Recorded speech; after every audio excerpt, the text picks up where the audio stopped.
નમો લોહે સૌહરિહંતાણમ નમો લોહે સૌહરિદાનમ નમો લોહે સૌઆયર્યાણમ નમો લોહે સૌજયાણમ નમો લોહે સૌત્રિકાળવતી શ્રાવણમ ઓમકારમિંદુ સંયુક્ત નિત્યમ જયંતિ યોગિના કામદમ ઔષધો છે ઓંકારાય નમો નમઃ મંગળમ ભગવાન મંગળમ ગૌતમોનિ મંગળમ કુંકુંદારી વિજેન્દ્રમોષ મંગળમ નમઃ સમયસારાય સ્વાનુભૂત્યા ચકાસ્તે સ્વભાવાય ભવાય સર્વમાં વિભાવ નિદાતા.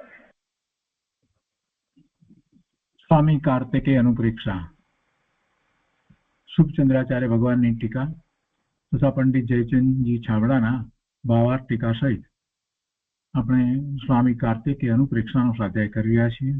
એમાંથી પૂજ્ય ગુરુદેવ કાંજી સ્વામી આપણને ઘણું અધ્યાત્મ સમજાવી રહ્યા છે. સ્વામી કાર્તિકેય અનુપ્રેક્ષાના સ્વાધ્યાયની અંદર આપણે 12મી અનુપ્રેક્ષાનો સ્વાધ્યાય કરી રહ્યા છીએ અને 12મી અનુપ્રેક્ષાની અંદર ધર્મ ભાવનામાં શ્રાવકને 12 ધર્મ હોય છે. સમ્યક દર્શન પહેલો ધર્મ છે અને તે પછીથી 11 પ્રતિમા અથવા તો 11 પડીમાં એમ ધર્મ હોય છે. અને એમાં પહેલી દર્શન પડીમાં છે, ત્યાર પછી બીજી વ્રત પડીમાં છે. અને વ્રત પડીમાની અંદર એ 12 વ્રતનું વર્ણન કરવામાં આવ્યું. એમાં 5 અણુવ્રત, 3 ગુણવ્રત અને 4 શિક્ષાવ્રતનું વર્ણન કરવામાં આવ્યું. અને તે પછીથી ગાથા 369માં સલ્લેખનાની વાત કરી અને એ સલ્લેખનાનો જે શ્લોક છે તે આપણે કર્યો છે, ગાથા કરી છે. અને એ ગાથા ઉપર પછી ગુરુદેવ કાંજી સ્વામીએ જે વિસ્તાર કર્યો છે તે આજે આગળ લઈએ છીએ, એનો ભાવાર્થ લઈએ છીએ. તો પહેલા એનો અર્થ વાંચીએ છીએ ફરીથી, જેથી અનુસંધાન પ્રાપ્ત થાય કે છે કે જે શ્રાવક 12 વ્રતો સહિત અંત સમયે ઉપશમ ભાવોથી યુક્ત થઈ સલ્લેખના કરે છે તે સ્વર્ગના સુખ પામી અનુક્રમથી ઉત્કૃષ્ટ સુખ જે મોક્ષ સુખ તેને પ્રાપ્ત થાય છે. અને એની ઉપર પૂજ્ય ગુરુદેવે જે વિસ્તાર કર્યો તે લીધો છે આપણે. હવે એનો ભાવાર્થ છે એની ઉપરનો વિસ્તાર આજે આગળ લઈએ છીએ. તો સ્વામી કાર્તિકેય અનુપ્રેક્ષા પ્રવચન પુસ્તક ભાગ બીજો એના પાના નંબર 155 ઉપર ભાવાર્થમાં અહીંયા ગુરુદેવ સમજાવે છે કે અકષાય જ્ઞાયક સ્વભાવનો મહિમા અંદર વર્તે છે. ભગવાન આત્મા કેવો છે, નાયક કેવો છે, તો કે છે કે એમાં કોઈ કષાય નથી. એટલે એક વિશેષણ મૂકી અને ગુરુદેવે બધી વાત કહી દીધી. અકષાય જ્ઞાયક સ્વભાવનો મહિમા અંદર વર્તે છે. કષાય આત્માનો કઈ સ્વભાવ નથી, છતાં એ અનંત કાળથી આ જીવ એવા કષાય ભાવે થઈ રહ્યો છે. ક્રોધ, માન, માયા, લોભ અને 9 પ્રકારના 9 કષાયોના ભાવે જીવ થઈ રહ્યો છે. એટલે એને તો આ જીવને તો ક્યારેય એવું લાગ્યું જ નથી કે કષાય રહિત હોય. અને આ વાતનો આપણે સ્વીકાર કરવાનો છે કે મારા સ્વભાવમાં કોઈ કષાય નથી. અકષાય સ્વભાવ છે, જ્ઞાયક સ્વભાવ છે. અકષાય જ્ઞાયક સ્વભાવ એનો જેને મહિમા અંદરમાં આવ્યો છે એવા અહીંયા તો શ્રાવકની વાત છે. પુરુષાર્થની સ્થિરતા રૂપ જમવટ દ્વારા પુરુષાર્થની સ્થિરતા રૂપ એટલે પુરુષાર્થ તો કરે છે પણ હવે તો વિશેષ એકાગ્રતા કરવી છે સ્વરૂપમાં. એટલે કે છે કે પુરુષાર્થની સ્થિરતા રૂપ જમવટ દ્વારા અપૂર્વ શાંતિમાં ઝૂલે તે સમાધિ મરણ છે. જેને અપ્રતિહત ભાવે ધર્મની શરૂઆત થઈ છે, જેને અંતે પૂર્ણ કેવળ જ્ઞાન થવાના ભણકારનો નિર્ણય થઈ ચૂક્યો છે, તેને સમાધિ મરણ અને પૂર્ણતાની પ્રથમથી તૈયારી હોય છે. પ્રથમથી તૈયારી એટલે સમ્યક દર્શન પ્રગટ કરે છે ત્યારે જેની તૈયારી થઈ જાય છે તે સમાધિ મરણ કરશે. અને પછી જો ચારિત્રનો પુરુષાર્થ એવો ઉપડે છે, શ્રાવક થાય છે, એવો શ્રાવક થાય છે તો પછી એ સલ્લેખના પણ કરે છે. અથવા મુનિ થાય છે તો નિયમથી સંલેખના કરે જ છે. પણ ચોથા ગુણ સ્થાને છે તો પણ એ સમાધિ મરણ કરે છે, કેમ કે સમ્યક દ્રષ્ટિ છે, આત્માની અનુભૂતિ થઈ છે, તો કે છે કે તેને સમાધિ મરણ અને પૂર્ણતાની પ્રથમથી તૈયારી હોય છે. નિરંતર નિશંકતા નિર્ભયતા હોય છે. સમ્યક દ્રષ્ટિને 8 અંગ પ્રગટ થાય છે, ગુણ પ્રગટ થાય છે. એમાં પહેલું અંગ જે આપણે ગણીએ છીએ તે નિશંકતા, અને જ્યારે શંકા નથી તો ભય કેવો, એટલે નિર્ભયતા એની સાથે હોય છે. મરણ ટાણે અવસાન હવે થવાનું છે, આ દેહ છોડવાનો છે, એવી વખતે દવા ઇન્જેક્શન વગેરેના શરણા ન લે. નાની ઉંમર હોય કે મોટી, પણ 12 વ્રતમાં વિતરાગી જ્ઞાતા દ્રષ્ટા સ્વભાવની ભાવના ભાવી છે. તેથી તેની સ્વસન્મુખ જાગૃતિના પ્રમાણમાં અંદરની શાંતિ હોય જ છે. એમ નથી કે આ દવાને ઇન્જેક્શન છે એટલે વાંધો નથી, એમ નથી હોતું.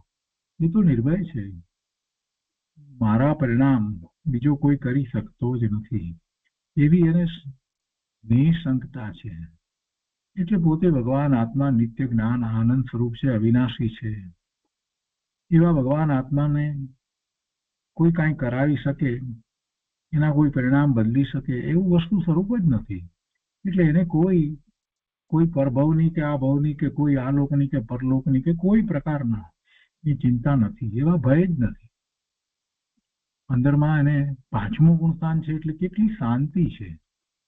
ગુરુદેવ કહે છે કે ઉંમર નાની મોટી ગમે તે એની સાથે શું સંબંધ છે. એમ નથી કે મોટી ઉંમર છે એટલે હવે કઈ વાંધો નહીં, નાની ઉંમર એટલે ચિંતા, એવી તો કોઈ વાત હોતી જ નથી.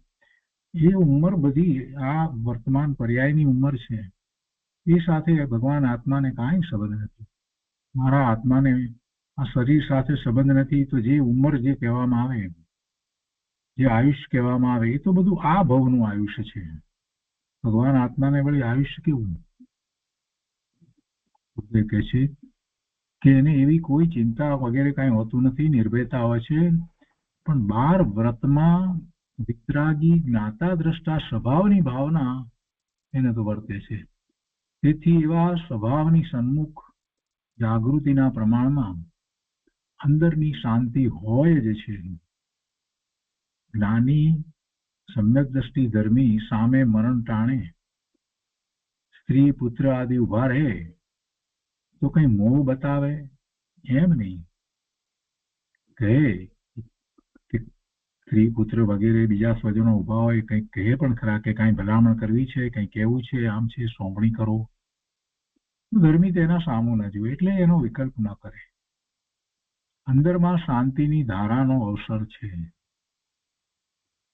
અંદરમાં શાંતિની ધારાનો અવસર છે. તેથી પરથી સહજ ઉદાસીનતા વર્તે છે. એટલે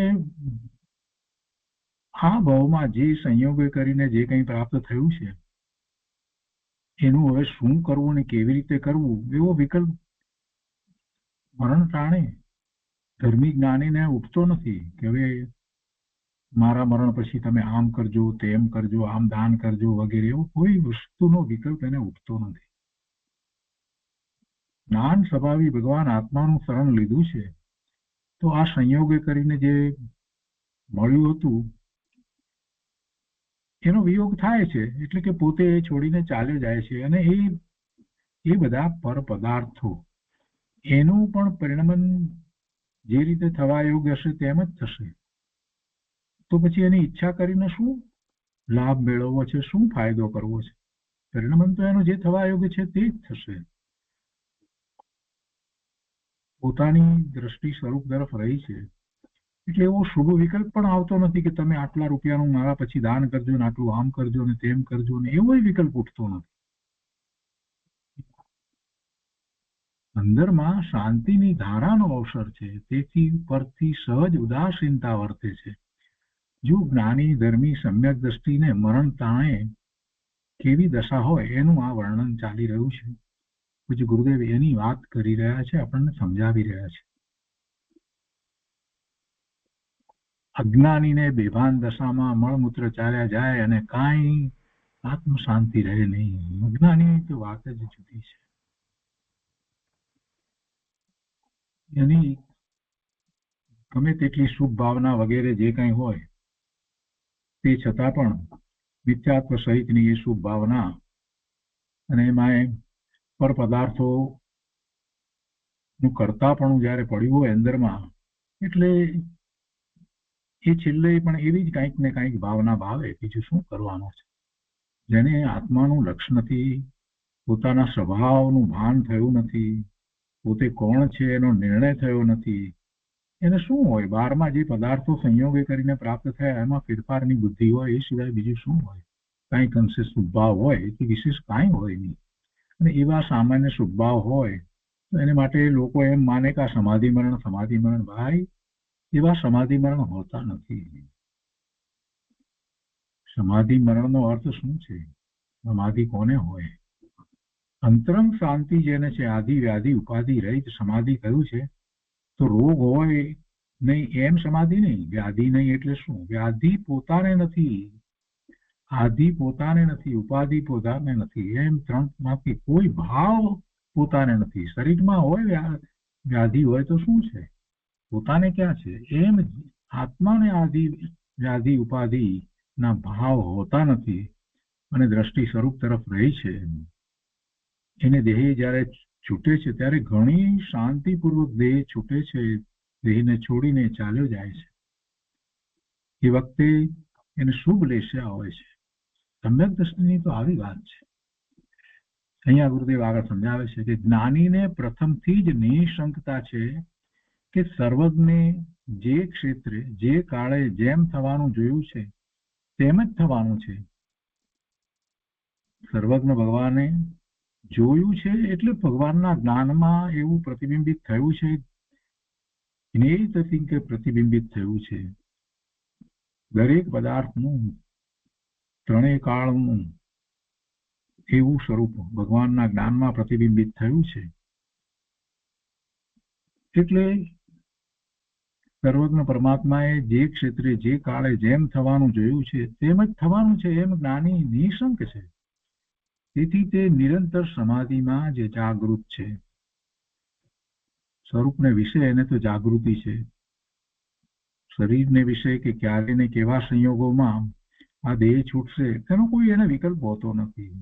એવા વિકલ્પ કરવાનો કાંઈ અર્થ નથી. એ નિશ્ચિત વસ્તુ છે. આ દેહ સાથેનો સંબંધ છૂટવો એ નિશ્ચિત છે. એ નિશ્ચિત છે. ક્યારે છૂટવો, ક્યાં છૂટવો, એ વખતે કોની આસપાસમાં હાજરી હોવી, આ બધું નિશ્ચિત છે. અને એ બધી વાત ભગવાનના જ્ઞાનમાં સ્પષ્ટ પ્રતિબિંબિત થઈ છે. એટલે એનો અર્થ જ એ છે કે નિશ્ચિત છે. નિશ્ચિત છે એમાં વળી વિકલ્પો શું કરવા? એટલે એને તો પ્રથમથી જ એવી તૈયારી છે. જ્યારે સમ્યક દર્શન થયું છે ત્યારે જે સર્વજ્ઞતાનો નિર્ણય કર્યો હતો, સર્વજ્ઞ પરમાત્મા વિશેનો જે નિર્ણય કર્યો હતો પહેલા સવિકલ્પ દશામાં, એ બધું એને સમ્યક દર્શન થયું ત્યારે એ સમ્યક થઈ ગયું. અનુભૂતિપૂર્વક એ બધું સમ્યક થઈ ગયું કે વસ્તુ સ્વરૂપ એમ જ છે, એવી જ સર્વજ્ઞતા છે. એવા જ જીવોના પરિણામ ક્રમબદ્ધ થઈ રહ્યા છે. દરેક પદાર્થના પરિણામ ક્રમબદ્ધ થઈ રહ્યા છે. કોઈ કોઈનું આધાર નથી, કોઈ કોઈના પરિણામ કરાવતું નથી. આ બધું એને સમ્યક દર્શન થતા એ સહજ થઈ ગયું છે. એટલે કે છે કે પ્રથમથી જ તૈયારી હોય છે. આ તૈયારી થઈ ગઈ છે. તેથી મરણકાળ નજીક જાણી સર્વ પ્રત્યે મમત્વ છોડી કષાયોને ક્ષીણ કરે. પોતાના રહ્યા સયા જે કાંઈ કષાયો છે, ચારિત્ર મૌન્ય કર્મની જે પ્રકૃતિઓ ઉદયમાં વર્તી રહી છે, એના નિમિત્તે થતા પોતાના શુભ ભાવ, તીવ્ર અને મંદ કષાયો એને ક્ષીણ કરે છે. પુરુષાર્થપૂર્વક એને ક્ષીણ કરે છે. વળી આહાર ઘટાડી અનશન આદિ તપ દ્વારા કાયાને ક્ષીણ કરે.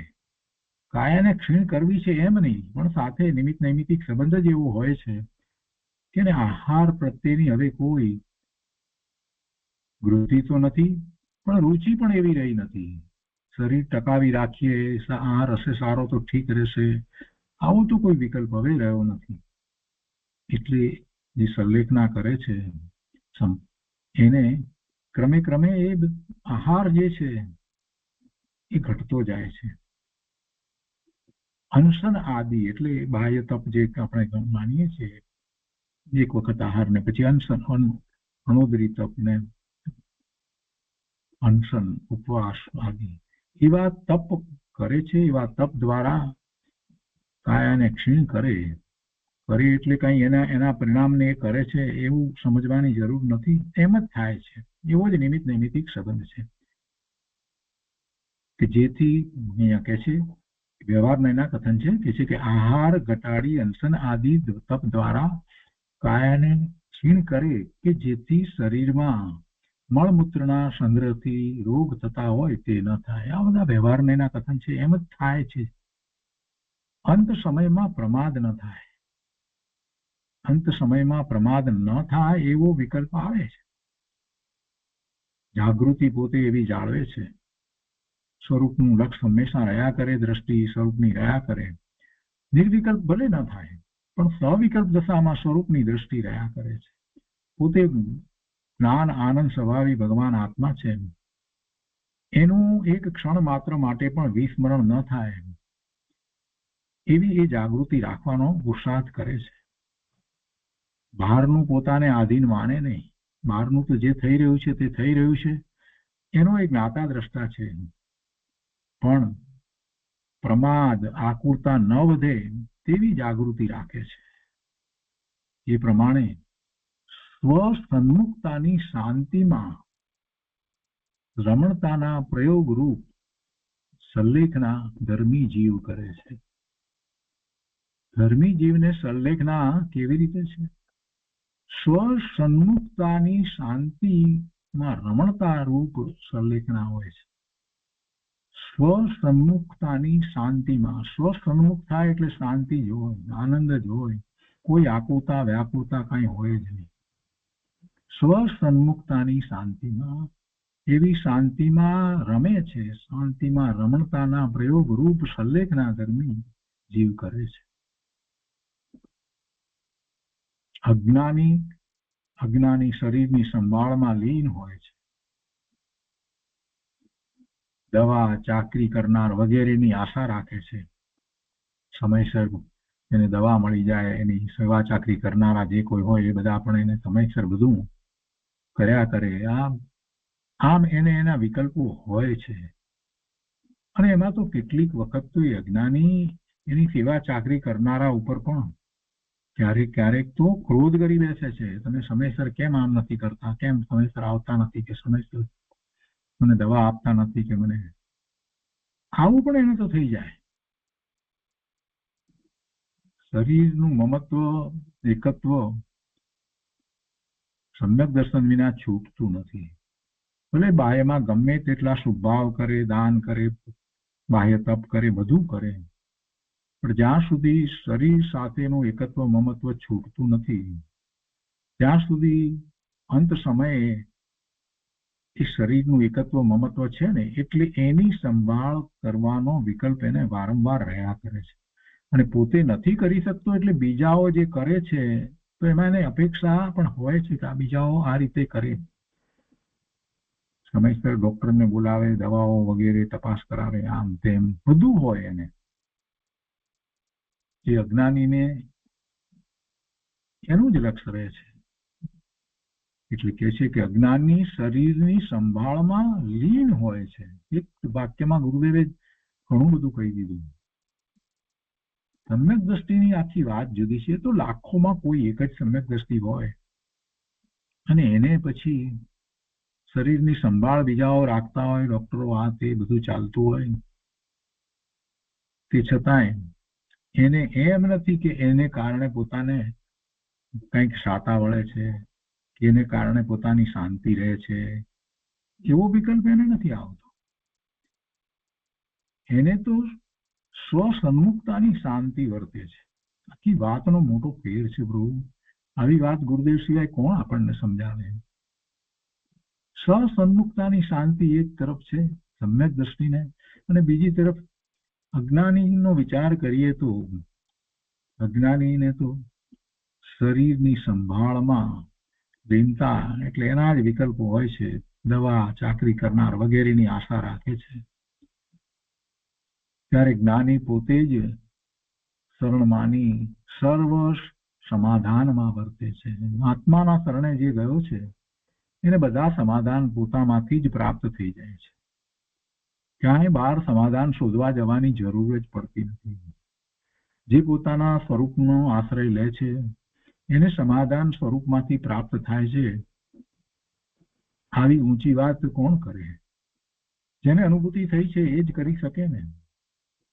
શાસ્ત્રના અર્થ કરવા વાંચી જવું, વિચાર કરવો, એનો લંબાણથી બધું ખૂબ ખૂબ ખૂબ વિસ્તાર કરવો, આ બધું તો ઘણા લોકો કરી રહ્યા છે, પણ ગુરુદેવ જેવી વાત ત્યાં મળતી નથી. ગુરુદેવ કહે છે કે જ્ઞાની પોતાને જ શરણ માની, પોતે ભગવાન આત્મા, એ જ પોતાનું શરણ પોતે પોતાને વિશે જ રહે છે, એટલે સમાધાન ક્યાંથી પ્રાપ્ત થાય છે? સર્વ સમાધાન તો પોતામાંથી જ એને પ્રાપ્ત થાય છે, એટલે શરણ માની અને સર્વ સમાધાનમાં વર્તે છે. કોઈ આવે, કોઈ ગુરુ આવે અને પોતાના સમાધાન થઈ જાય, આવા બધા વિકલ્પો જ્ઞાનીને ધર્મીને હોતા નથી. સાક્ષાત તીર્થંકર ભગવાન કેવળી પરમાત્મા પોતાને સમાધાન આપે એવું પણ નથી. એ સમજે છે કે ભગવાને તો જે આપવાનું હતું એ આપી દીધું, માર્ગ બતાવી દીધો, એમણે તો કહી દીધું કે તું તારા સ્વરૂપમાં જા એટલે બધું જ તને એમાંથી પ્રાપ્ત થઈ જાય, પછી કોઈ પ્રશ્ન તને ઉઠતા જ નથી, સર્વ સમાધાન તને સ્વરૂપમાંથી પ્રાપ્ત થશે. અને આ જિનેશ્વર ભગવાનની આજ્ઞા જેને માની છે, સ્વીકારી છે, એને એવો પુરુષાર્થ કર્યો છે, એને એવા જિનેશ્વર ભગવાન પ્રત્યે એવો ભાવ આવે છે, અરે પ્રભુ મને તો તમે શું આપી દીધું, અરે પ્રભુ મને મારા સમાધાન, શાંતિ બધું જ મને સ્વરૂપમાંથી પ્રાપ્ત થાય છે. આપનો ઉપકાર અમૂલ્ય છે. સર્વ સમાધાન પોતાને સ્વરૂપમાંથી જ પ્રાપ્ત થાય છે. આવી પ્રતીતિ, આવી શ્રદ્ધા જ્ઞાની ધર્મીને સતત વર્તે છે. એટલે છેલ્લા સમય એને એમ પણ નથી થતું કે હવે અમને આમ દર્શન કરવા માટે અમુક જગ્યાએ લઈ જાઓ, કે આમ કરાવો, કે તેમ કરાવો, કે એવા વિકલ્પો ઉઠતા નથી. સર્વ સમાધાનમાં વર્તે છે. ત્યારે જ્ઞાની પોતાને જ શરણ માની સર્વ સમાધાનમાં વર્તે છે. નિર્વિકલ્પ ધ્યાન ન થઈ શકતું હોય તો પંચ પરમેષ્ઠીનું સ્મરણ કરે. મુખ્યત્વે એને નિર્વિકલ્પ ધ્યાનનો પુરુષાર્થ વર્તે પણ ન થઈ શકે, વિકલ્પો ઉઠે છે, તો વિકલ્પ પણ શેના ઉઠે છે કે પંચ પરમેષ્ઠીનું એ સ્મરણ કરે છે. પોતે જે પુરુષાર્થ કર્યો છે અને ભગવાનની વાણી, જીનવાણી જે પ્રાપ્ત થઈ એના નિમિત્ત કારણો શું છે? પંચ પરમેષ્ઠી જ નિમિત્ત કારણ છે ને. સાક્ષાત ભગવાનની વાણી પ્રાપ્ત થવામાં ગણધર ભગવાન, આચાર્ય ભગવાન, ઉપાધ્યાય ભગવાન, મુનિ મહારાજ, શાસ્ત્ર, આ બધા નિમિત્ત કારણ છે. અને ભગવાનની એવી દિવ્ય ધ્વનિ દ્વારા જે જ્ઞાન પ્રકાશ ગણધર ભગવાનને થાય છે, જે આચાર્ય ભગવાનને થાય છે, બીજા મુનિઓને, ઉપાધ્યાયને બધાને જે થાય છે, એ બધા તો કેવળ જ્ઞાન પ્રગટ કરે છે. તો એ દિવ્ય ધ્વનિનો અંશ જ્યારે પોતાને પ્રાપ્ત થઈ ગયો છે તો એ તો પોતાને ભાગ્યશાળી સમજે છે. અહો પ્રભુ, આપની દિવ્ય ધ્વનિ દ્વારા અમને જ્ઞાન પ્રકાશ થયો છે. અને એટલે જ એ પંચ પરમેષ્ઠીનું સ્મરણ કરે છે. નિર્વિકલ્પ ધ્યાન ન થઈ શકતું હોય તો પંચ પરમેષ્ઠીનું સ્મરણ કરે. નાયક માત્ર શાંત સ્વરૂપ છું એમ ભાવના ભાવે. જો છેલ્લા સમયની કેવી દશા હોય જ્ઞાની ધર્મીની, એનું ગુરુદેવે બહુ સ્પષ્ટ વર્ણન કર્યું છે. આગળ કહે છે કે અસંખ્યાતા તિર્યંચ સમ્યક દ્રષ્ટિ છે. આપણને સમજાવવા માટે આ તો વાત કરે છે ગુરુદેવ કે અસંખ્યાતા તિર્યંચ સમ્યક દ્રષ્ટિ છે. તિર્યંચ સમ્યક દ્રષ્ટિ છે. પાંચમા ગુણસ્થાન વાળા પણ છે. તો તેને એ તિર્યંચને મરણ વખતે કોઈ પાસે હોતું નથી. કોઈ સેવા ચાકરી કરે એવી રીતે કઈ તિર્યંચને એવું હોય છે? અંદરમાં ક્ષમતાપૂર્વક જ્ઞાતા જાણનાર જ છું એવી દ્રઢતા. ભલે એ શબ્દો નથી આવડતા પણ છતાંય અંદરમાં ક્ષમતાપૂર્વક જ્ઞાતા જાણનાર જ છું એવી દ્રઢતા અને ભાવનાપૂર્વક એકલો સમાધિ મરણ કરે છે. પાંચમા ગુણસ્થાનની દશામાં હોય કે ચોથા ગુણસ્થાનની દશામાં હોય, એ પણ સમાધિ મરણ કરે છે.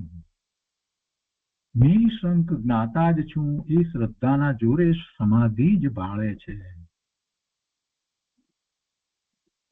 જ્ઞાતા જ્ઞાતા જ્ઞાતા, હું તો જ્ઞાયક સિવાય બીજું કાંઈ નથી. ભગવાન આત્મા જ્ઞાન સ્વરૂપ છે.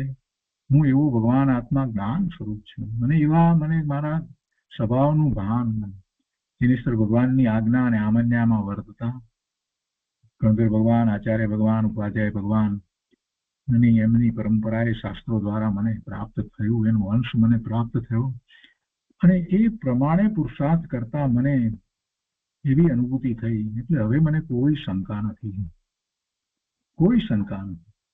હું શંકા રહિત છું. મને મારા સ્વરૂપ વિશે કોઈ શંકા નથી. મને જીવ માત્રના સ્વરૂપ વિશે કોઈ શંકા નથી. મને છ દ્રવ્યમાં કોઈ દ્રવ્ય વિશે કાંઈ શંકા નથી. છ દ્રવ્યના અસ્તિત્વ વિશે શંકા નથી. છ દ્રવ્યના પરિણમન વિશે શંકા નથી. દરેકના પરિણમન દરેક સમયે જે થવા યોગ્ય છે તે થાય છે. એમાંય મને કોઈ શંકા નથી. કોણ કોઈના પરિણમનને બદલાવી શકે છે? કોઈ કોઈના પરિણમનને બદલતું નથી. એમ મને તો સર્વ વાતે નિશંકતા છે. નિશંકતા જ છે. એટલે હું તો મારે માટે તો નિશંક છું, પણ સર્વ પદાર્થો માટે, જગતના ત્રણ લોકના ત્રણ કાળના પદાર્થો માટે હું નિશંક છું. જગતનું પરિણમન એના કારણે થઈ રહ્યું છે. એ પરિણમનને ફેરફાર કરનારો જગતમાં કોઈ હોય નહીં. એવી મને નિશંકતા વર્તે છે. નિશંક જ્ઞાતા જ છું. એ બધાનું હું જ્ઞાન કરવા વાળો જ્ઞાતા છું. આવી શ્રદ્ધાના જોરે સમાધિ જ દેખે છે. ગુરુદેવ કહે છે કે મોક્ષ માર્ગ પ્રકાશક પાના નંબર 323 છે કે કેવડી સિદ્ધ ભગવાન રાગ આદિ રૂપ પરિણમતા નથી અને સંસાર અવસ્થાને ઈચ્છતા નથી. તે આ શ્રદ્ધાનું જ બળ જાણવું. કેવડી સિદ્ધ ભગવાન રાગ આદિ રૂપ પરિણમતા નથી અને સંસાર અવસ્થાને ઈચ્છતા નથી. તે આ શ્રદ્ધાનું જ બળ જાણવું. નિશંકતા થઈ છે. શ્રદ્ધા થઈ છે એટલે એકલી નિશંકતા ક્યાં થઈ છે? નિકાંક્ષી પણ છે, અમૂળ દ્રષ્ટિ છે, ઘણું એને પ્રાપ્ત થયું છે. 8 અંગ પ્રગટ થયા છે. તો પછી શું છે? અહીંયા કહે છે કે ધર્મી જીવ સમાધિ મરણ વખતે સ્વરૂપ ચિંતન અથવા તો પંચ પરમેષ્ઠીના ચિંતનમાં લીન થઈ રાગના અભાવ રૂપ નિશ્ચય વ્રત સ્તંભર રૂપ પરિણામ સહિત બન્યો થકો શરીરને છોડે છે. ધર્મી જીવ સમાધિ મરણ વખતે સ્વરૂપ ચિંતનમાં પંચ પરમેષ્ઠીના ચિંતનમાં લીન થઈ, કાં તો સ્વરૂપના ચિંતનમાં છે, કાં તો પંચ પરમેષ્ઠીના ચિંતનમાં છે. પંચ પરમેષ્ઠીના ચિંતનમાં પણ પંચ પરમેષ્ઠીનું જે સ્વરૂપ છે એ જ પોતાનું સ્વરૂપ છે. એવી પૂર્વે ચિંતન દ્વારા જેને દ્રઢતા કરી છે એને પછી કોઈ ફેર દેખાતો નથી. પંચ પરમેષ્ઠીના સ્વરૂપમાં અને પોતાના સ્વરૂપમાં કાંઈ ફેર દેખાતો નથી. એ 3 પદ 7મા 6ઠા ગુણતાને ઝૂલતા ગણધર આચાર્ય ભગવાન, ઉપાધ્યાય ભગવાન અને મુનિ મહારાજના એ 3 પદના એ વિચાર કરે છે તો એ પદમાં જીવ માત્ર પદાર્પણ કરી અને પછી એ કેવળ જ્ઞાન પ્રગટ કરે છે. એટલે 3 પદમાંથી કોઈ એક પદની પ્રાપ્તિ કરી અને જીવ કેવળ જ્ઞાન પ્રગટ કરે છે. એ કોનું સ્વરૂપ છે?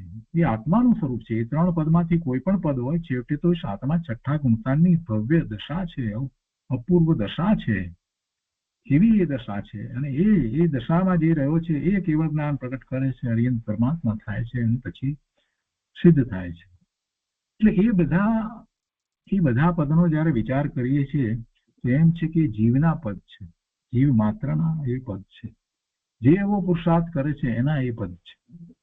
એટલે કેવડી સિદ્ધ ભગવાન રાગાદિક રૂપ પરિણમતા નથી અને સંસાર અવસ્થાને ઈચ્છતા નથી.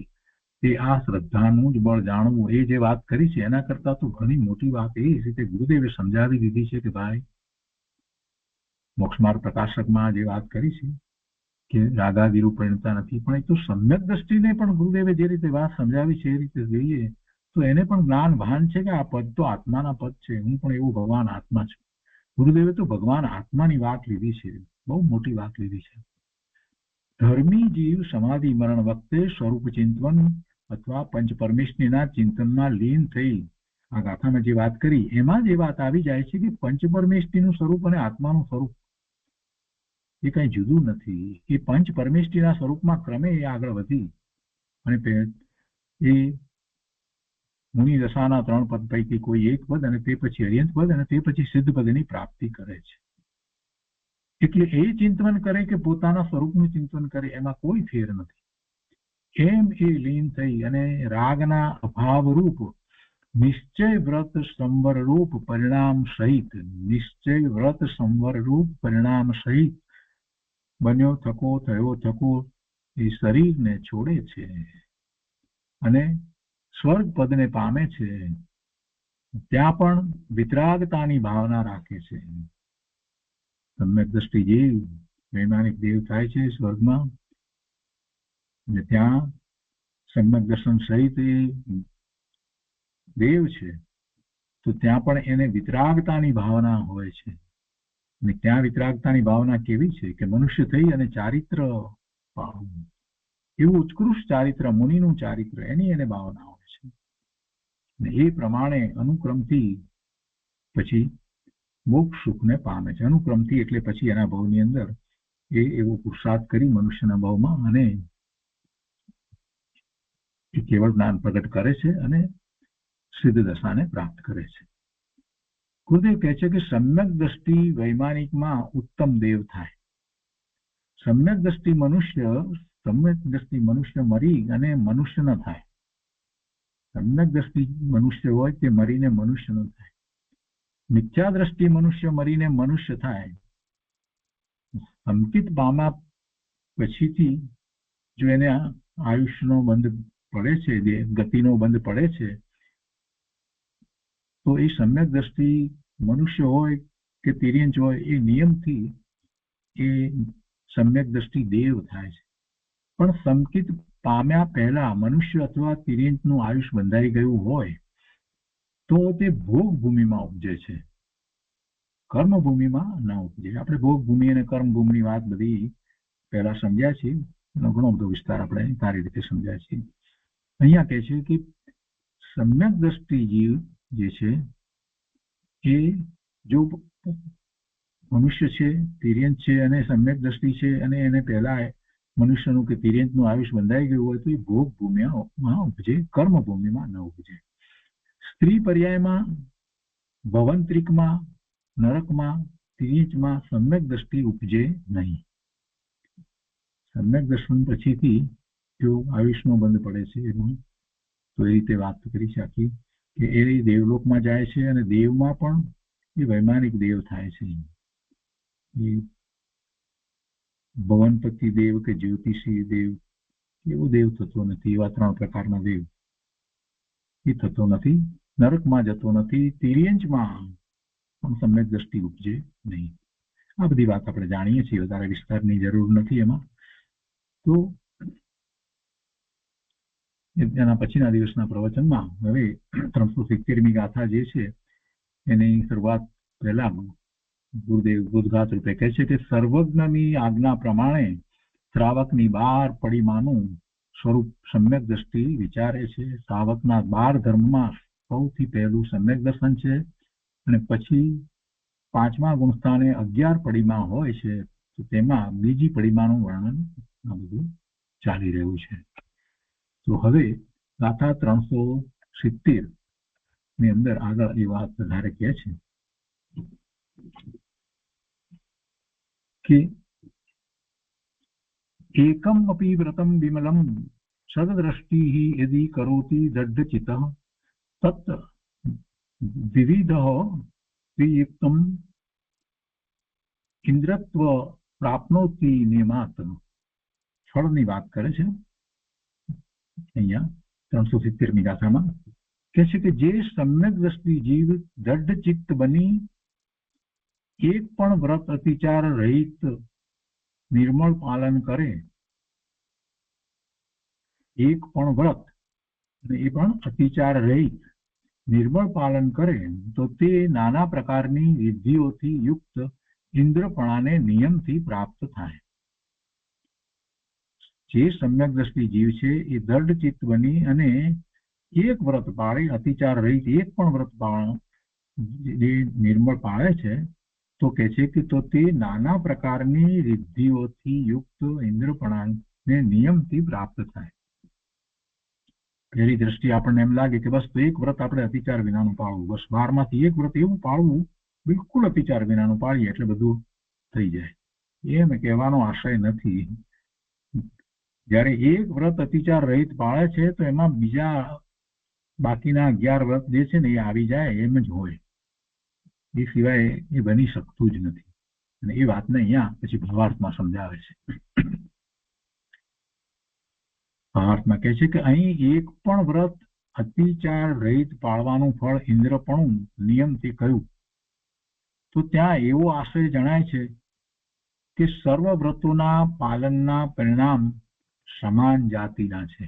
પહેલી વાત તો આ સમજવાની છે એમાંથી કે એક પણ વ્રત એ કહ્યું એટલે કોઈ પણ વ્રત કહ્યું હોય તો એનો અર્થ કે દરેક વ્રત અતિચાર રહિત એનું પાલન કરવામાં આવે તો એમના પરિણામ જે છે દરેકે દરેક વ્રતના પરિણામ જે છે એ સમાન જાતિના હોવા જોઈએ.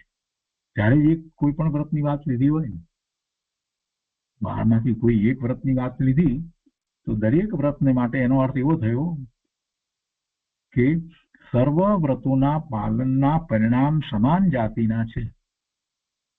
હવે કે છે કે જ્યાં એક વ્રત દ્રઢ ચિત્તથી પાલન કરે ત્યાં તેના અન્ય સમાન જાતીય વ્રત પાલનનું અવિનાભાવીપણું, એટલે કે બધાએ વ્રત પાળ્યા કહે છે.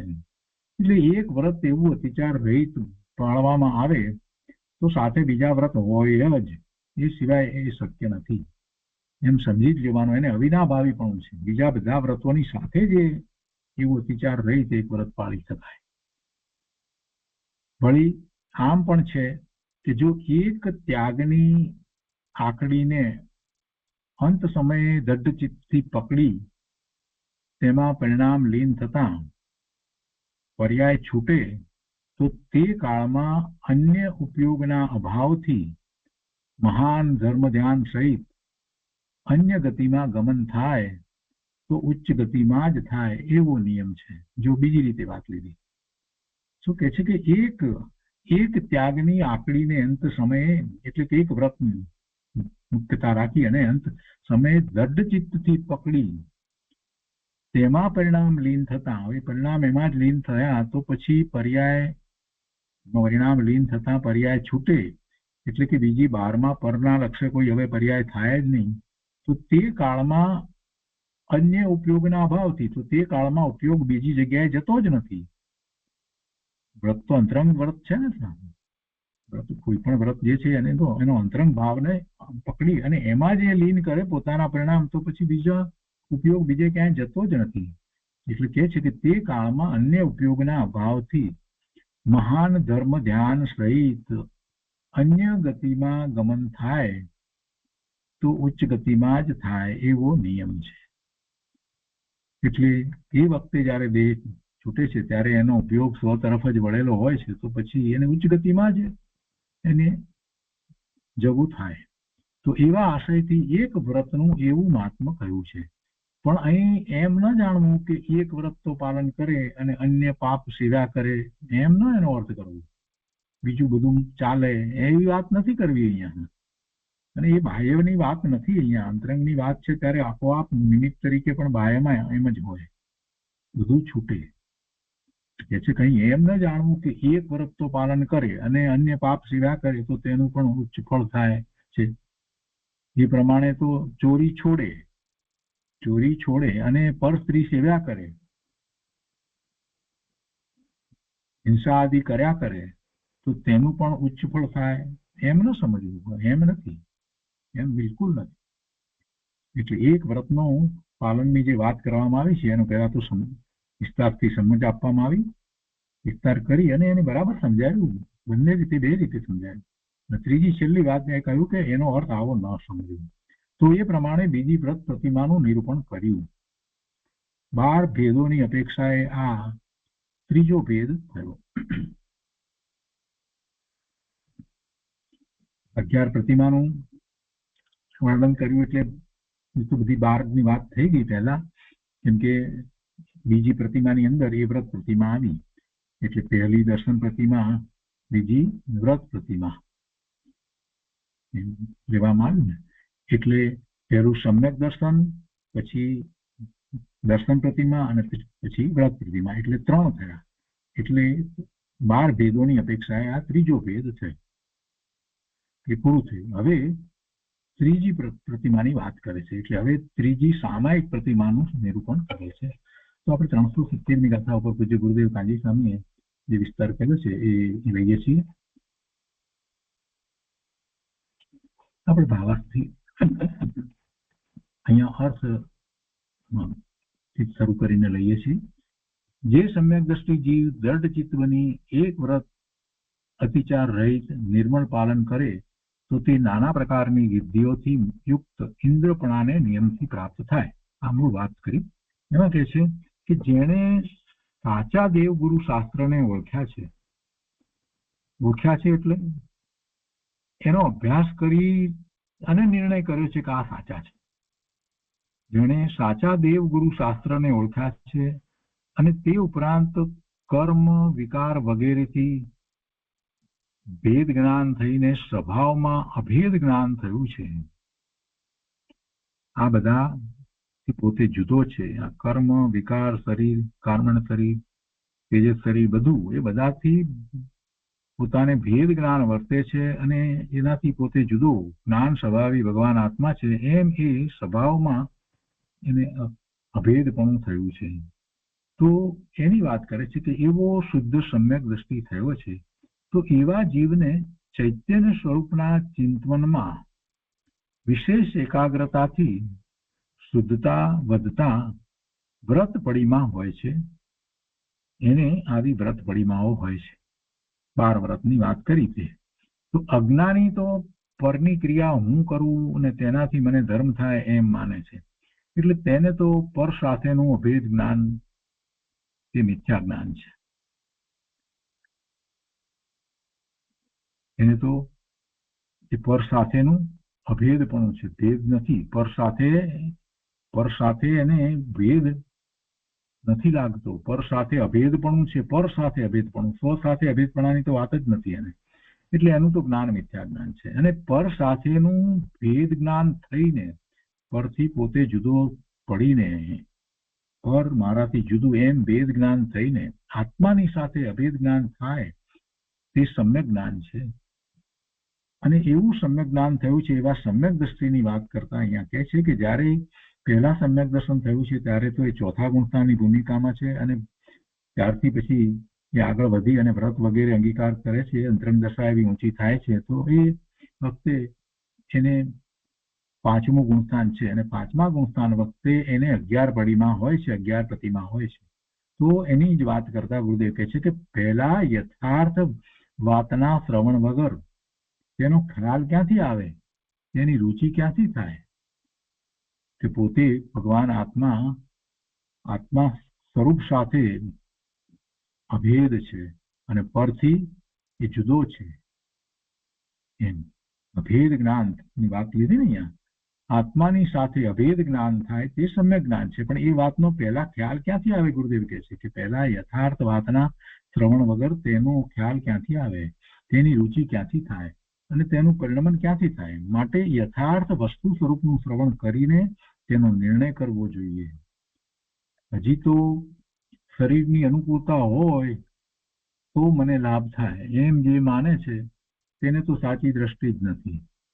જેને સત દ્રષ્ટિ પ્રગટી છે એટલે કે પરથી ભિન્ન, પરથી જુદો, પોતાના શુદ્ધ આત્માની પરથી પોતે જુદો છે એમ શ્રદ્ધા સહિત પોતાના આત્માની દ્રષ્ટિ થઈ છે. જેવો છે આત્મા એવો જ એને દ્રષ્ટિમાં લીધો છે. એવો સમ્યક દ્રષ્ટિ જીવ વિશેષપણે ભેદ જ્ઞાન કરીને સ્વમાં એકાગ્રતા કરતો જાય છે ત્યારે તેને વ્રત અને પડીમાં હોય છે. સમ્યક દર્શન ઉપરાંત સ્વભાવની દ્રઢતાની આ વાત છે. જેને હજી સમ્યક દર્શન જ નથી તેને તો વ્રત હોય જ નહીં. શુદ્ધ આત્માની દ્રષ્ટિપૂર્વક, તેમાં જ્ઞાનની દ્રઢતાપૂર્વક જે ધર્મી જીવ એક પણ વ્રત નિર્મળપણે પાળે છે તે ઇન્દ્રપદ પામે છે. આ વાત ચાલી રહી છે, એને જ ગુરુદેવ સમજાવી રહ્યા છે કે સ્વભાવના આશ્રયે એક વ્રત પાળે તો તેમાં બધાય વ્રતો પણ ભેગા જ આવી જાય છે. આખી વાતનો સાર આ છે. એક વ્રત પાળે છે, અતિચાર રહિત પાળે છે, તો એ સ્વભાવના આશ્રય પાળે છે. અને જયારે સ્વભાવનો આશ્રય થયો છે તો પછી બાકીના જે 11 વ્રત જે છે એમાં સમાઈ જાય. પછી એમાં એ 11 અવ્રત થાય નહીં. 11 જે અવ્રત થાય નહીં. સ્વભાવના આશ્રયે એક વ્રત પાળે તો તેમાં બધા વ્રતો પણ ભેગા જ આવી જાય છે. એક અંશે શુદ્ધતા પ્રગટી અને વિતરાગ ભાવ થયો તેટલા પ્રમાણમાં અહિંસા વગેરે બધા વ્રતો આવી જાય છે.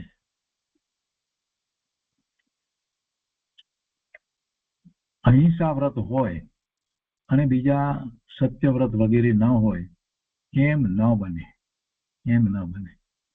કેમ કે અહિંસા વ્રતને યોગ્ય જે શુદ્ધતા પ્રગટી તે શુદ્ધતામાં બીજા વ્રતો પણ આવી જાય છે. એક વાત દ્વારા આપણને બહુ સહેલાઈથી વાત સમજાય કે જે આપણને સાચા અર્થમાં અહિંસા વ્રત હોય તો કોઈ પણ પ્રકારની હિંસા નહીં, પરની હિંસા તો નહીં, પણ પોતાના સ્વભાવ ભાવની પણ હિંસા નહીં. એવું અહિંસા વ્રત જેને પ્રગટ્યું છે તો પોતાના સ્વભાવ ભાવની જેને હિંસા નથી કરવી એ પછી અસત્ય કે અબ્રહ્મચર્ય કે પરિગ્રહ કે એ બધામાં કેવી રીતે જાય? એમાં તો એના સ્વભાવ ભાવની હિંસા થઈ જ જાય છે ને. એટલે કોઈ પણ અવ્રત લઈએ તો એમાં તો ખૂબ પ્રમાણમાં એના સ્વભાવ ભાવની હિંસા થઈ જાય છે. ખૂબ મોટા પ્રમાણમાં એના સ્વભાવ ભાવની હિંસા થઈ જાય છે. એક અહિંસા વ્રતનો જો વિચાર કરીએ તો આપણને એમ ખ્યાલ આવી જાય કે આમ જ છે વસ્તુ સ્વરૂપ. તો એટલે બધા વ્રત એમાં સમાય છે એ વાત આપણે એ રીતે સિદ્ધ કરી શકીએ છીએ. તો અહિંસા વ્રત હોય અને બીજા સત્યવ્રત વગેરે ન હોય એમ બને નહીં. બધા જ વ્રત હોય. કેમ કે અહિંસા વ્રતને યોગ્ય જે શુદ્ધતા પ્રગટી તે શુદ્ધતામાં બીજા વ્રતો પણ આવી જાય છે. એ રીતે એક વ્રતમાં બીજા બધા વ્રતો પણ આવી જાય છે એમ જાણો. ભાવાર્થમાં કહે છે અહીં એક પણ વ્રત અતિચાર રહિત પાળવાનું ફળ ઇન્દ્રપણું નિયમથી કહ્યું તો ત્યાં એવો આશય જણાય છે કે સર્વ વ્રતોના પાલનના પરિણામ સમાન જાતિના છે. આ ભાવાર્થમાં જે વાત આવી એ જ આપણે ગુરુદેવ પણ વાંચીને કહે છે અને પછી એના ઉપર વિસ્તાર કરશે. તો જ્યાં એક વ્રત દ્રઢચિત્તથી પાલન કરે ત્યાં તેના અન્ય સમાન જાતીય વ્રત પાલનનું અવિનાભાવીપણું એટલે બધાએ વ્રત પાળ્યા કહે છે. વળી આમ પણ કહે છે કે જો એક ત્યાગની આકડીને અંત સમયે દ્રઢચિત્તથી પકડી તેમાં પરિણામ લીન થતા પર્યાય છૂટે તો તે કાળમાં અન્ય ઉપયોગના અભાવથી મહાન ધર્મ ધ્યાન સહિત અન્ય ગતિમાં ગમન થાય તો ઉચ્ચ ગતિમાં જ થાય એવો નિયમ છે. આ વાત આપણે પહેલા ભાવાર્થમાં વાંચી અને સમજ્યા. તો કે છે કે એવા આશયથી એક વ્રતનું એવું મહાત્મ્ય કહ્યું છે, પણ અહીં એમ ન જાણવું કે એક વ્રત તો પાલન કરે અને અન્ય પાપ સેવા કરે તો તેનું પણ ઉચ્ચફળ થાય એમ ન સમજવું. એ પ્રમાણે તો ચોરી છોડે અને પરસ્ત્રી સેવા કરે, હિંસા આદિ કર્યા કરે તેનું પણ ઉચ્ચફળ થાય, પરંતુ એમ નથી. એ પ્રમાણે બીજી વ્રત પડીમાનું નિરૂપણ કર્યું અને 12 ભેદોની અપેક્ષાએ આ ત્રીજો ભેદ થયો. હવે કે છે ગુરુદેવ એને જરાક સમજાવતા કહે છે કે ચૈતન્ય મૂર્તિ સ્વભાવના ભાન સહિત જેટલા પ્રમાણમાં ઉપયોગ સ્વમાં જાય છે તેટલા પ્રમાણમાં બધા વ્રત આવી જાય છે. આખી વાત ઉપરથી ગુરુદેવે તો લીધી છે. ચૈતન્ય મૂર્તિ સ્વભાવ પોતાનો ભગવાન આત્મા ચોથા ગુણસ્થાનની દશામાં પણ એને તો એક ક્ષણ માટે એવો અનુભવ થઈ ગયો. પણ એ અનુભવ પછી જે શ્રદ્ધા જે છે એ સતત એવી જ ટકી રહી છે. અને એ શ્રદ્ધા એવી જ ટકી રહી છે તો બીજું વિશેષપણે શું થાય એના વર્ણન તરીકે આપણે 8 અંગની વાત કરીએ છીએ. અને પછી વારંવાર એવો ક્ષણ માત્રનો પણ એવો અનુભવ કર્યા કરે છે તો પછી એની દશા જે થાય છે એ દશા 5મા ગુણસ્થાનની થાય છે. અને એટલે 5મા ગુણસ્થાનની જ્યારે દશા થાય ત્યારે સ્વાભાવિક રીતે જ એને એવા વૈરાગ્ય ભાવ હોય છે. અને એમાં બાહ્યમાં એ વ્રત છે અને અંતરંગ તરીકે શું છે તો કે અંતરંગ તરીકે તો ચૈતન્ય મૂર્તિ સ્વભાવના ભાન સહિત એને સ્વરૂપમાં જોડાવાનું થાય છે. વારંવાર એવું જોડાવાનું થાય છે. એમ શું કહે છે કે ચૈતન્ય મૂર્તિ સ્વભાવના ભાન સહિત જેટલા પ્રમાણમાં ઉપયોગ સ્વમાં જામે છે તેટલા પ્રમાણમાં બધા વ્રત આવી જાય છે. ચૈતન્યમાં લીનતા વખતે શુભ પરિણામ એવી ઊંચી જાતના જ હોય છે કે ઇન્દ્ર આદિ પદવીને જ પામે છે. આથી વ્રતોનો મહિમા બતાવ્યો છે. જ્યાં ચૈતન્યમાં અંશે લીનતા થઈ અને પંચમ ગુણસ્થાનની શુદ્ધતા પ્રગટી ત્યાં સર્વાર્થ સિદ્ધિના દેવ કરતા પણ તે ઊંચો થયો. કઈ અપેક્ષાએ એની શાંતિ ઘણી વધી ગઈ. સર્વાર્થ સિદ્ધિના દેવ એના કરતા પણ આ પંચમ ગુણસ્થાન વર્તી મનુષ્ય જે છે એને વિશેષ શાંતિ છે. આ પ્રમાણે શ્રાવકના ધર્મોના 12 ભેદ સમ્યક દર્શન અને 11 પડીમાં એમ 12. તો એ 12 ભેદમાંથી સમ્યક દર્શન અને 11 પડીમાં એમ 12 ભેદ કયા એમાંથી આ બીજી વ્રત પડીમાની વાત થઈ એટલે ત્રીજો ભેદ થયો. સમ્યક દર્શન પહેલી પડીમાં દર્શન પડીમાં અને બીજી વ્રત પડીમાં એમ ત્રીજા ભેદનું વર્ણન થયું. પહેલું સમ્યક દર્શન, પછી દર્શન પડીમાં અને વ્રત પડીમાં બધા વ્રતની વાત આમાં આવી ગઈ. એ ત્રીજો ભેદ થયો. હવે ચોથો ભેદ એટલે કે ત્રીજી પડીમાં 2 પડીમાં થઈ ત્રીજી પડીમાં. તો ત્રીજી પડીમાં શ્રાવકના સામાયિક ધર્મનું વર્ણન આવે છે. હવે ત્રીજી સામાયિક પડીમાનું વર્ણન કરે છે. તો એનો સ્વાધ્યાય આપણે આવતા વખતે લઈશું. આજનો સ્વાધ્યાય અહીંયા સુધી રાખીએ છીએ.